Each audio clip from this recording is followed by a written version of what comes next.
Уважаемые жители Республики Коми, Министерство и министр природных ресурсов в очередной раз хочет убедить всех в том, что Дед Мороз существует. И подтверждается это двумя событиями, которые произошли в этом году. И очень важные для Республики Коми, и загадывались они в прошлом году, и свершились. Это организация заповедника Параскины озера, федерального заповедника, который нам дает в очередной раз возможность обратить внимание на экологию, на вопросы сохранения природы и непосредственно природоохранного просвещения.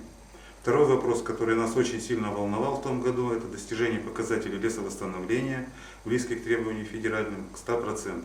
На сегодняшний год мы выполнили его на 94,7% и перевыполнили план.